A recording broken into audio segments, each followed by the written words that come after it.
All right, so I am back with this 5-part series where I am talking about buying and selling a house simultaneously. This is very complicated.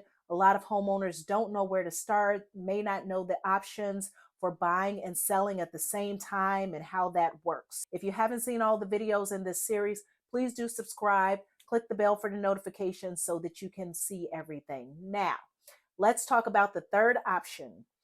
This is called a lease back or a rent back or post-closing possession, which is really what it's called in the contract. Now, let me tell you why you may want to explore this option. It allows you to sell your house and stay in it for a little while longer while you are lining up your next house. It's really good. It's really good for the sellers. I'm being honest with you. All of the advantage for the most part is on the side of the seller. We're talking about you. Okay. Let's talk about how this works. So in the contract, when the buyer makes the offer on your house, you're going to negotiate in there this post-closing possession. So you're going to have a closing date for your house. Let's just say, for example, the closing date is June 1st, okay? And let's say you want a 45-day post-closing possession. So we're going to estimate that somewhere around July 15th to end the post-closing possession. So the way it would work is the buyer would close on your house on June 1st, and then they are going to rent back the house to you through July 15th. So the advantage that that gives you is now you've closed on your house, you have those proceeds in hand, and now you still have a roof over your head, you're still in your house, and you can look for the next house. And now when you find that next house, it's no longer contingent on selling your current house, right? Because you've already done that. It's really nice and convenient from that standpoint.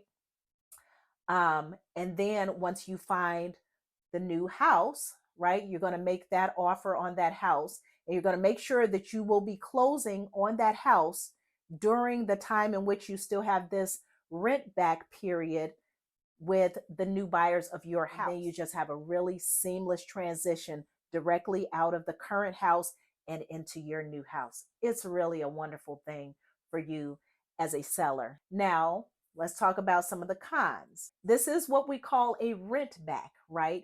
Which means in the contract, you are going to pay rent to the new owners of your house for that period of time they're letting you stay there. So usually it is required that you put up some type of an escrow just to make sure everything's good in case of any damages or anything like that. And one real quick tip you'll want to know with this, the post-closing possession should not be longer than 60 days. If the person buying your house is getting a mortgage as an owner occupant, there are rules around that, right? They should be occupying that property within 60 days. So that is option 3. That is your overview of the post-closing possession, aka rent back, aka lease back, that allows you to have a seamless transition, buying and selling at the same time, which is what I'm trying to bring to you guys. So feel free again to watch all the videos. Let me know if this is helpful information for you guys.